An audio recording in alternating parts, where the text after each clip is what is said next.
to connect job aspirants with potentials. Shram Suvidha and Samadhan Portal. Shram Suvidha and Samadhan Portal will be revamped to enhance ease of compliance for industry and trade. Capital and entrepreneurship related reforms, financial sector vision and strategy. For meeting financing needs of the economy, our taxonomy for climate finance. We will develop taxonomy for climate finance for enhancing the availability of capital for climate adaptation and mitigation.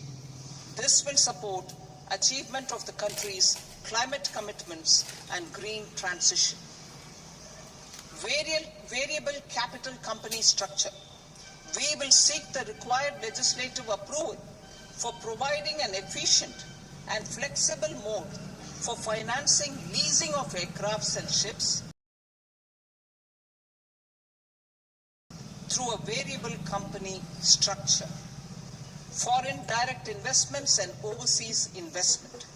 The rules and regulations for Forest Vatsalya, a plan for contribution by parents and guardians for minors, will be started. On attaining the age of majority, the plan can be converted seamlessly into a normal NPS account. Use of technology. We have successfully used technology for improving productivity, health and services. We will step up, adopt reforms, action plans and digitalization. Data and statistics. For improving data governance, collection, processing databases, including those to be utilized with active use of technology tools. New pension scheme. The committee to review the NPS has made considerable progress in its work. I'm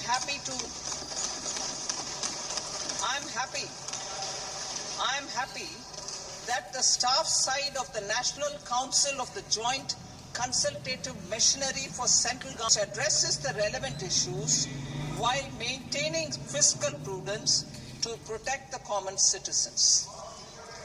Budget estimates for 24-25.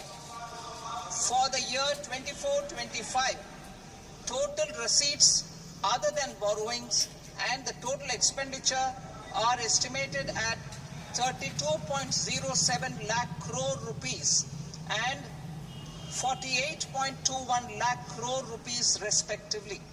The net tax receipts are estimated at 25.83 lakh crore rupees. The fiscal deficit is estimated at 4.9% of the GDP. The gross and the net market borrowings through dated securities during 24-25 are estimated at 14.01 lakh crore rupees and 11.63 lakh crore rupees respectively. Both will be less than that in 2021 has served our economy very well, and we aim to reach the deficit below 4.5% next year. The government is committed to staying the course. From 2026-27 onwards, our endeavor will be to keep the fiscal deficit each year such that the central government's debt will be on a declining path as percentage of GDP. I will now move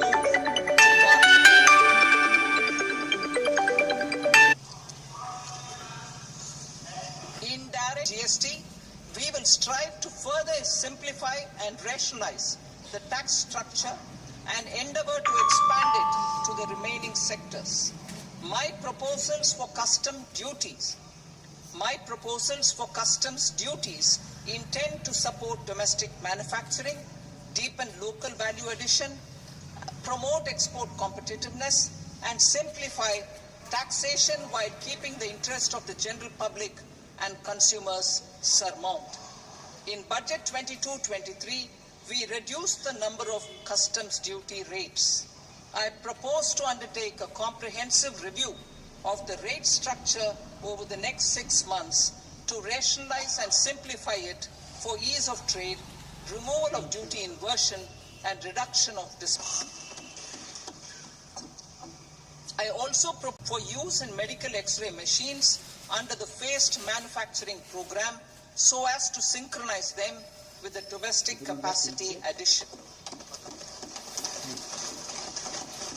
Mobile phone and related parts. With a 3-fold increase in domestic production and almost a 100-fold jump in exports of mobile phones over the last 6 years, the Indian mobile industry has matured.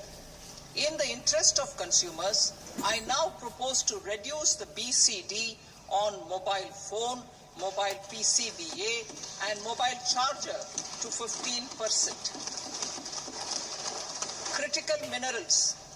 Minerals such as lithium, copper, cobalt, and rare earth elements are critical for sectors like nuclear energy, renewable energy, space, defense, telecommunications, and high-tech electronics. I propose to fully exempt customs duties on 25 critical minerals and reduce BCD on 2 of them.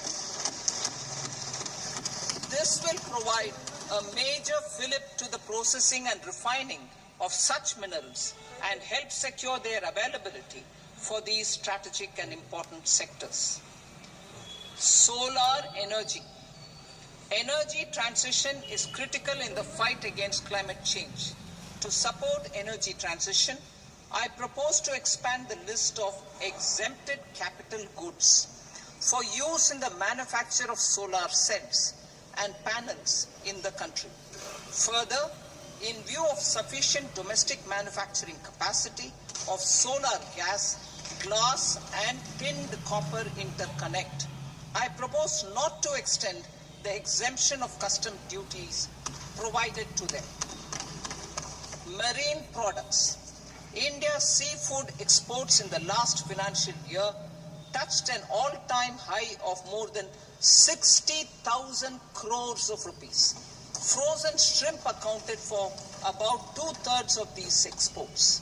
To enhance their competitiveness, I propose to reduce BCD on certain broodstock, polychaete worms, shrimp, and fish feed to 5%. I also propose to exempt customs duty on various inputs for manufacture of shrimp and fish feed. Leather and textile. Similarly, to enhance the competitiveness of exports in the leather and textile sectors, I propose to reduce BCD on real down-filling material from duck or goose. I am also making additions to the list of exempted goods for manufacture of leather and textile garments, footwear, and other leather articles for export. To rectify inversion in duty, I propose to reduce BCD subject to conditions on methylene diphenyl diisocyanate MDI for manufacture of spandex yarn from 7.5 to 5%. Furthermore, the export duty structure on raw hides, skin, and rationalized. Precious metals. To enhance domestic value addition in gold and precious metal jewelry in the country, I propose to reduce customs duties on gold and silver to 6% and that of platinum to 6.4%. Other metals. Steel and copper are important raw materials. To reduce their cost of production, I propose to remove the BCD on ferronickel and blister copper. I am also continuing with nil BCD on ferrous scrap and nickel cathode and concessional BCD of 2.5% on copper scrap. Electronics. To increase value addition in the domestic electronics industry, I propose to remove the BCD subject to conditions on oxygen-free copper for manufacture of resistors. I also propose to exempt certain parts for manufacture of connectors, chemicals and petrochemicals. To support existing and new capacities in the pipeline, I propose to increase the BCD on ammonium nitrate from 7.5% to 10%. Plastics, PVC flex panels are non-biodegradable and hazardous for environment and health. To curb their imports 10 to 25%. Telecommunication equipment. To incentivize domestic manufacturing, I propose to increase the BCD from 10 to 15% on PCBA of specified telecom equipment. Trade facilitation. To promote domestic aviation and boat and ship MRO, I propose to extend the period for export of goods imported for repairs from 6 months to 1 year. I'll read that again. To promote domestic aviation and boat and ship maintenance, repair and operations, I propose to extend the period for export of goods imported for repairs from 6 months to 1 year. In the same vein, I propose to extend the time limit for re-import of goods for repairs under warranty from 3 to 5 years. I now move to direct taxes. We will continue our efforts to simplify taxes, improve taxpayer services, provide tax certainty, and reduce litigation while enhancing revenues for funding the development and welfare schemes of the government. It has been our endeavor to simplify taxation. We have taken a number of measures in the last few years, including introduction of simplified tax regimes without exemptions and deductions for corporate tax and for personal income tax. This has been appreciated by taxpayers. 58% of corporate tax came from the simplified tax regime in the financial year 22-23. Similarly, as per data available till now, for the last fiscal, more than 2/3 have availed the new personal income tax regime. Comprehensive review of the Income Tax Act. I am now announcing a comprehensive review of the Income Tax Act 1961. The purpose is to make the Act concise, lucid, easy to read and understand. This will reduce disputes and litigation, thereby providing tax certainty to the taxpayers. I will also bring down the demand embroiled in litigation. It is proposed to be completed in 6 months. A beginning is being made in the finance bill by simplifying the tax regime for charities, tedious rate structures, provisions of reassessment and such provisions, and capital gains taxation. Simplification for charities and tedious. Two tax exemption regimes. The two tax exemption regimes for charities are proposed to be merged into one. The 5% tedious rate on many payments is being merged into the 2% tedious rate, and the 20% tedious rate on repurchase of units by mutual funds or UTI is being withdrawn. Tedious rate on e-commerce operators is proposed to be reduced from 1 to 0.1%. Moreover, credit of TCS is proposed to be given in the TDS to be deducted on salary.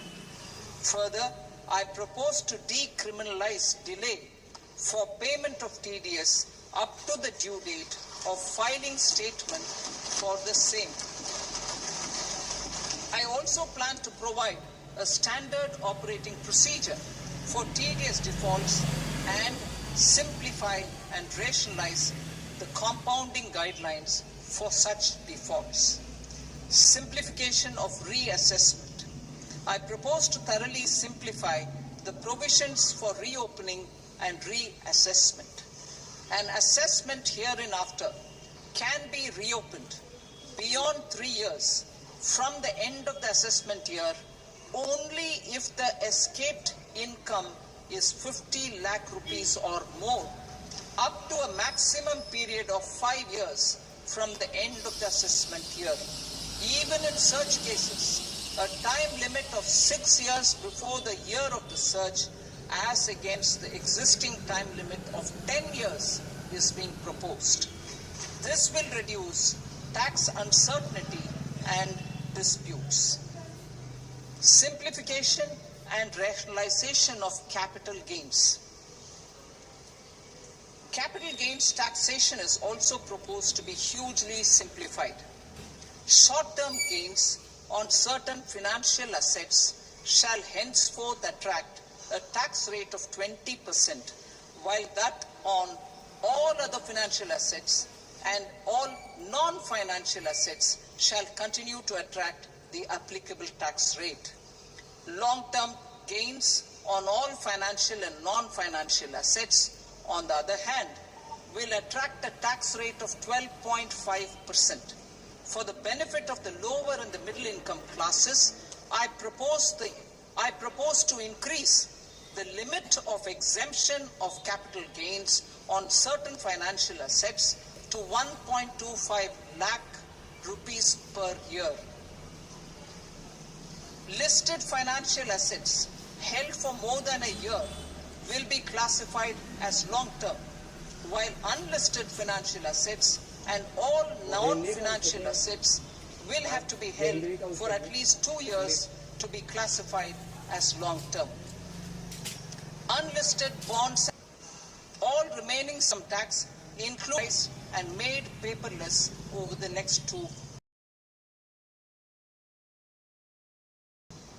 While our concerted efforts to reduce it will continue to engage our highest attention.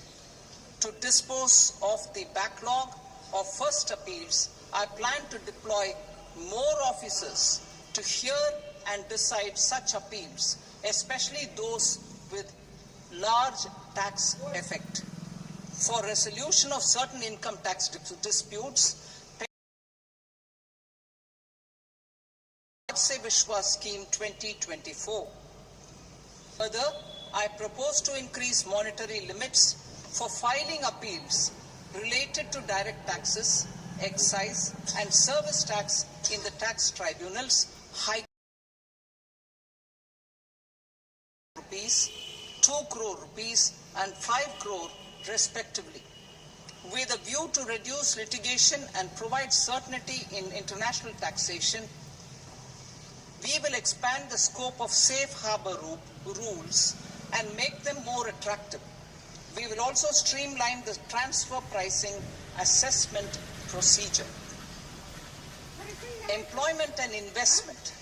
I have a few proposals to promote investment and foster employment. First of all, to bolster the Indian startup ecosystem, boost the entrepreneurial spirit, and to support innovation. Second, there is tremendous potential for cruise tourism in India. To give a fillip to this employment-generating industry, I am proposing a simpler tax regime for foreign shipping companies operating domestic cruises in the country. Third,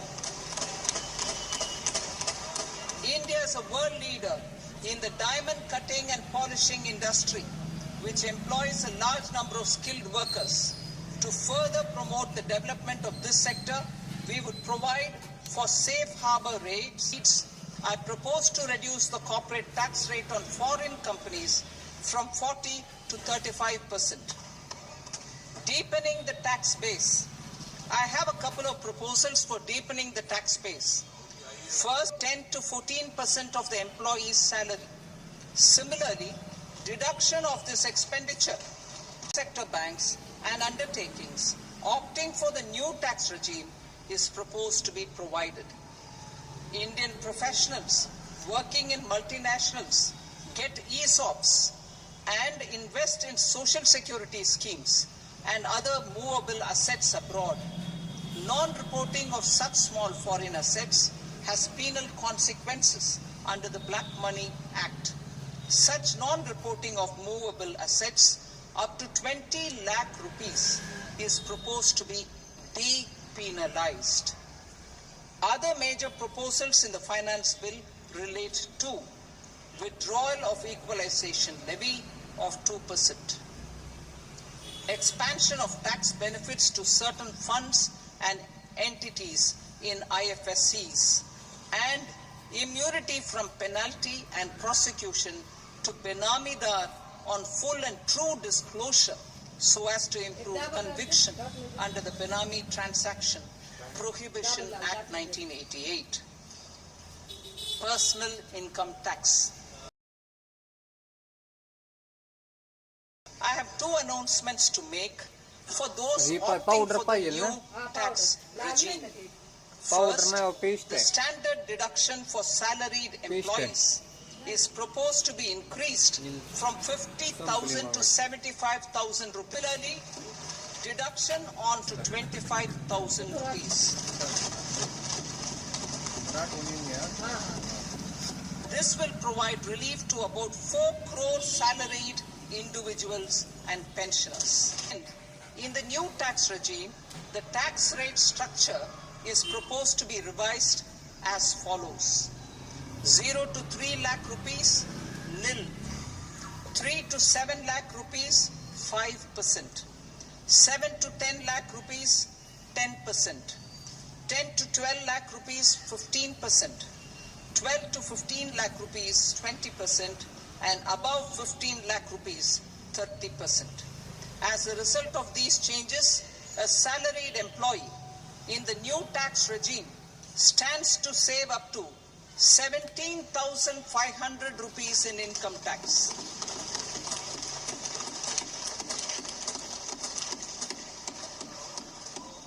Apart from these, I am also making some other changes as given in the annexure. As a result of these proposals, revenue of about 37,000 crore, that is 29,000 crore in direct taxes and 8,000 crore in indirect taxes will be foregone, while revenue of about 30,000 crore rupees will be additionally mobilized. Thus, the total revenue foregone is about 7,000 crores annually. Mr. Speaker, sir, with this, I commend the budget to this august House. Jai Hind.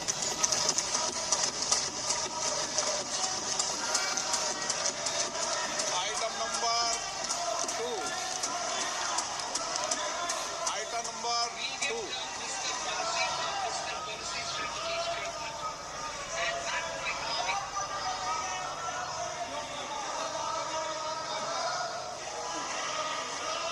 Sir, with your permission, I rise to lay on the table the following statements under Section 3 of the Fiscal Responsibility and Budget Management, FRBM Act 2003, Medium-Term Fiscal Policy cum Fiscal Policy Strategy Statement and Macroeconomic Framework Statement.